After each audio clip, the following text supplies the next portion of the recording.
uso, assim, é o que combina com tudo, em graduadas proporções, dá muito certo. E aí quando eu fui então acompanhar esse processo do teste para a cerveja do Vander, que era uma cerveja com... Eu não sabia nem que era com pimentos, eu sabia que ia tentar fazer uma cerveja que teria que ter características brasileiras e que teria a ver com rock, que teria a ver com música, tanto que se pensava em vários nomes, tal. E isso, então foi o dia lá em que se organizou para ir fazer essa cerveja. E chegando lá, então, o Mika trouxe umas receitas belgas que tinham cervejas com coentro, com casca de laranja.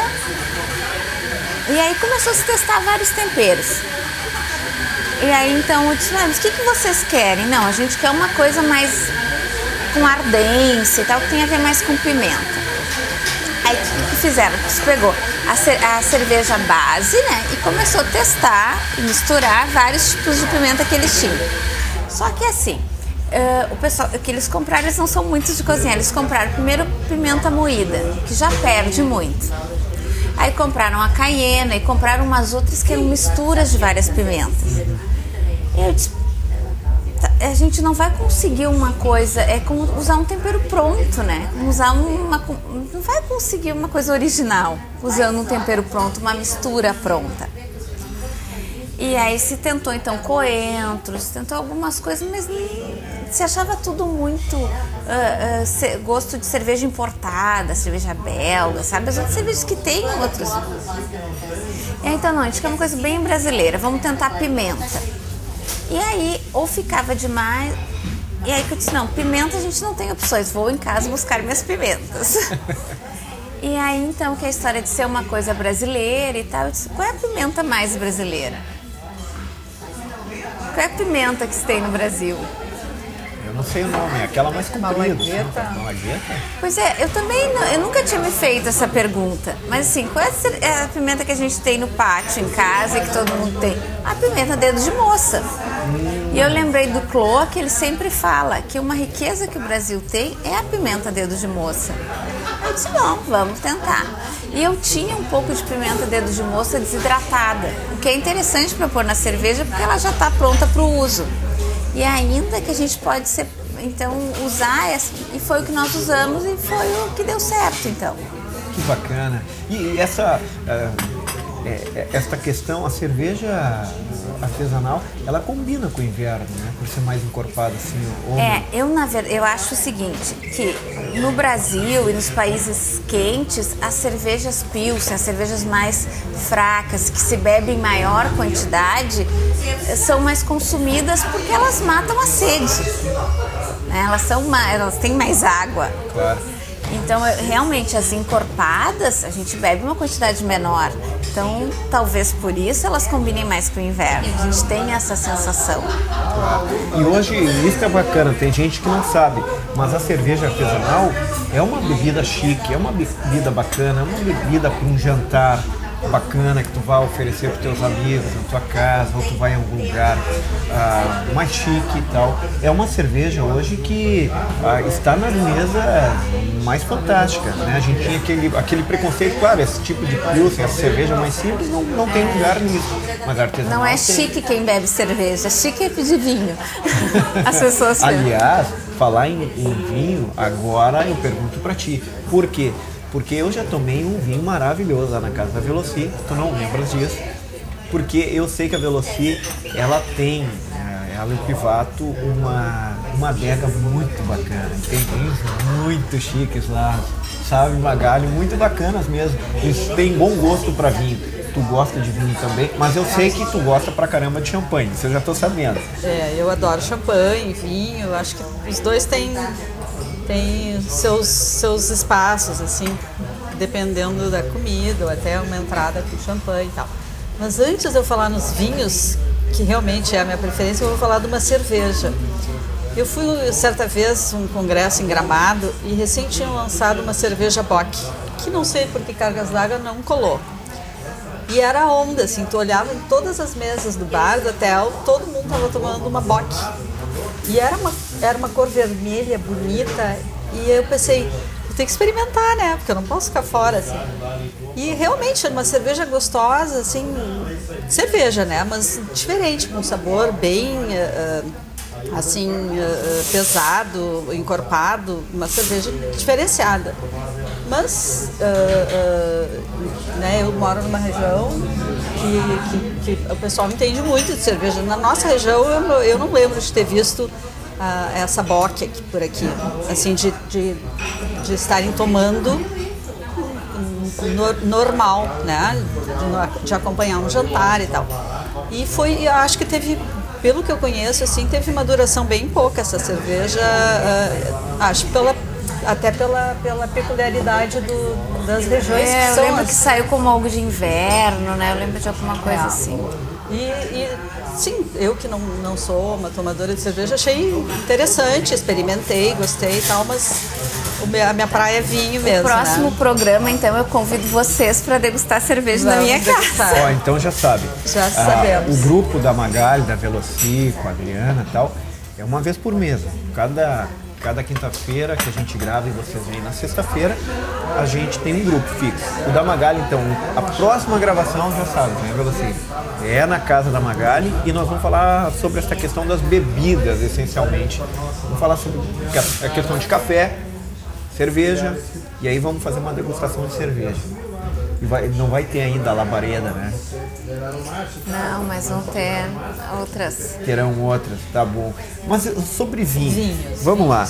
Eu, por exemplo, eu bebi um vinho na casa da Veloci do Pivato, eles estavam fazendo uma comemoração na época, e eu tomei um vinho francês, isso que eu lembro. O Pivato abriu um vinho francês, me senti muito honrado de estar tomando aquele vinho, e eu lembro que ele me perguntou: David, o que tu achaste? É incrível, gente, eu acho que vocês aí em casa devem estar pensando nisso, como tem a ver com a educação para determinada questão tal. E eu tomo vinhos, mas a minha sensibilidade para vinhos tem um patamar, tem um jeito de ser, e que este vinho francês exigia muito mais, exige um conhecimento maior, uma sensibilidade maior de vinho. E eu realmente não consegui captar pra caramba. O vinho era muito bom, mas eu não tinha a cultura, a educação para degustar aquele vinho. Não estava preparado para aquilo. Eu achei muito bacana e aquilo mexeu comigo, né? Porque tem sentido, assim mesmo quando tu bebe a cerveja, tu tem que prestar atenção na cerveja artesanal, tu tem que prestar atenção no vinho, o que tu estás tomando, onde ele desce mais, né? Onde ele é mais forte, mais marcante e tal. É como, eu achei muito bacana, Veloci, eles contaram dessa cerveja da Labareda, que vai ser lançada e tal. Nós vamos ter até uma especial na Casa de Bar para isso, né? Sim, vão ter os eventos. Então eu já estou aqui antecipando e tal. E o Mika e o Vander disseram que quando tu tomas assim, o primeiro gole, tu não sentes nada, né? Do segundo, no terceiro, a coisa começa a encorpar, começa a ficar marcante e tal. E aí, nesta questão do vinho, eu vi que há vinhos espetaculares. E quanto mais tu bebe vinho, mais tu ficas apurado, mais tu tem capacidade de sentir, de ver a diferença, de ver a riqueza do vinho. Porque, obviamente, a gente sabe que tem vinhos lá que são colocados, que são plantados em derradeiras montanhas, com raízes bem mais fundas, que são bem melhores que o vinho que a gente tem, de repente, num vale simples e tal, etc. Mas tu gosta de vinho e bebe um bom vinho. Eu gosto de vinho, tomo vinho, e eu digo que eu tenho um gosto um pouco diferenciado para mulher, né? Porque eu gosto de vinho tinto e encorpado. Normalmente as mulheres gostam mais do branco, alguma coisa mais suave. Eu não gosto de vinho suave. Que tipo de uva? Eu gosto de Cabernet Sauvignon, eu gosto de Merlot menos, mas assim, eu gosto mesmo de Cabernet Sauvignon. Então, é uma uva assim que é bem... tem até uma coisa assim meio acho que mais o homem que curte esse vinho mais encorpado. Eu ia dizer que isso é um gosto masculino. Mas não sei se se isso tem sexo, mas eu não gosto de martinizinho, essas bebidas mais, digamos, femininas, eu não curto muito. Champanhe, moscatel, eu gosto de bebida mais realmente com sabor, né? Por exemplo, eu gosto de um champanhe brut, eu gosto de um vinho Cabernet Sauvignon, quer dizer, eu gosto de vinhos mais com sabor mais definido, né? Mas eu fico frustrada porque nunca estudei nada sobre vinho. E é uma frustração assim, porque eu tenho a possibilidade de ir, mas na mesma medida eu fico pensando, para mim, o mais importante é o descer redondinho, sabe? Quando tu põe um vinho na boca, ou um champanhe, e desceu redondinho. Então, não interessa se ele é mais amadeirado, sabe? Não importa qual a característica, mais frutado, mais amadeirado, mais... Para mim, então eu já tenho vários tipos de vinhos que eu adoro e ultimamente eu estou apaixonado por um da Patagônia, que é um Humberto Canali, que é maravilhoso e que é difícil de encontrar aqui no... Eu ia te perguntar, onde a gente encontra? Aqui não. Não, aqui não. Aqui não. Vinhos do Mundo tinha uma época, mas não está tendo. Não tá tendo. Tem uma distribuidora de bebidas que vende pela internet, eu posso passar para ti. Tanto as cervejas artesanais, cervejas do mundo todo, a gente consegue comprar. E ela é em Porto Alegre e aqui a gente pode comprar pela internet. Eu ia citar aqui até... Quantos vinhos, é uma distribuidora de bebidas. Hipermercado em Porto Alegre, que tem a rede lá do Bourbon, vamos falar, né? Que eu vi que nos importados, ali tinha assim uma carta de vinhos enorme, de vinhos que eu nunca vi por aqui também e não se vê facilmente em Porto Alegre. Mas tem, eu não acho que aqui a gente tem opções boas sim. De vinhos? De vinho, acho que a cidade tem lugares que tem tanto de cervejas quanto de vinhos, eu acho que tem. Eu acho que mais cerveja. Talvez hoje mais cerveja. Mais cerveja. Por exemplo, o Malbec, Gran Reserva desse do Humberto Canali, olha, é um vinho de qualidade superior, assim, um dos melhores que eu já tomei. Que bacana. Mas ele tem assim, é uma produção bem limitada e aí não consegue comprar, a não ser que tu vá para Veloci, tu já fizeste a rota do vinho em Mendoza, na Patagônia? Não fiz. Olha, é uma coisa maravilhosa de se fazer. É muito perto aqui, a gente tem a oportunidade de provar todos esses vinhos e entender porque eles são diferentes. É mais ou menos, desculpa aqui a ignorância, é mais ou menos como ir, por exemplo, aqui para Bento Gonçalves, fazer aquela rota. Graduado as proporções, assim. Há quantos anos a Argentina fabrica vinho, há quantos anos nós fabricamos, não digo nem né? pela qualidade do vinho, eu digo assim, mais são fábricas próximas. São as bodegas.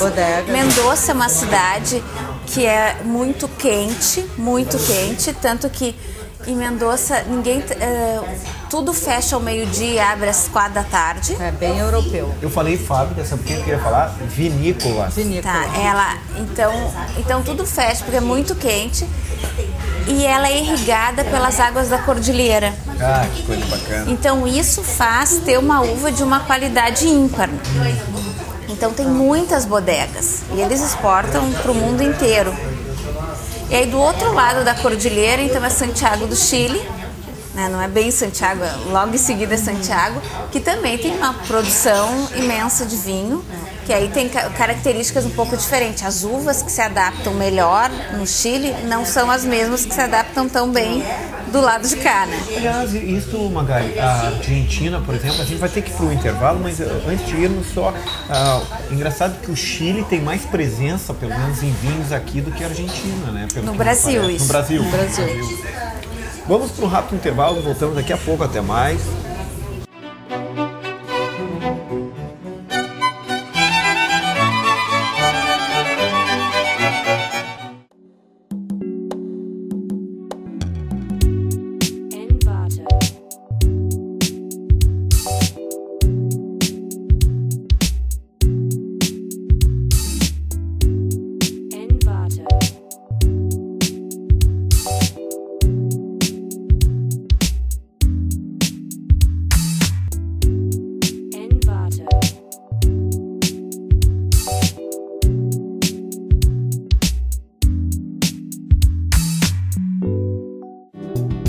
Pensando em abrir um negócio?